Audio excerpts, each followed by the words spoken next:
তাহলে চলে, আমার ফ্রেন্ড সার্কেল আছে, পরিচয় হয়ে দিই। যেতেই তো চাইলাম, শহরটা এসে কি যে বিপদে পড়ছি, এ কি ডিসকাস্টিং রাস্তা, মাঝে মধ্যে ওয়ার্ডস কাদা। আমি এখন কই যাব? ডানে কাদা বামে কাদা, চল দেখি। কেটে কেটে এদিকে আয়। কি হয়েছে? ওটা কেটে রে সোনা বাল, ওটা আমার খালা তো ভাই শহর থেকে আসছে।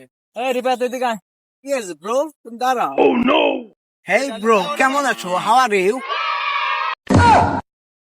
বালগন থেকে আসছে, দেখ তো এই কি কয়, আমি তো কিছু বুঝি না রে, আমিও তো কিছু বুঝতেছি না। বাংলা কুত্তো ভাত পায় না, ইংরেজি শুধায় বেড়াচ্ছে। ভাইরা কি কিছু বললেন? হেই ব্রাদার, চলো, তুমি কাদের সাথে সহবাস করো? এ তো গ্রামে অশিক্ষিত খ্যাত, তুমি এদের সাথে চলাফেরা করো। এরা তো পড়াশোনা করে না, এরা গ্রামে থাকে, কাজ বাজ করে খায়। তোমার তো এগুলোর সাথে মেলামেশা করা ঠিক না। তোমরা মিশবে আমার মতন লোকদের সাথে।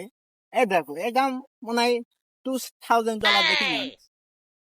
গুনি কব থেকে কি ধরে নিচ্ছে, আবাল বোকা চোদা কি কয় না কয় কিছুই তো বোঝা যায় না। শহর থেকে কি আবাল নিয়ে যাচ্ছে গ্রামে, মানে নতুন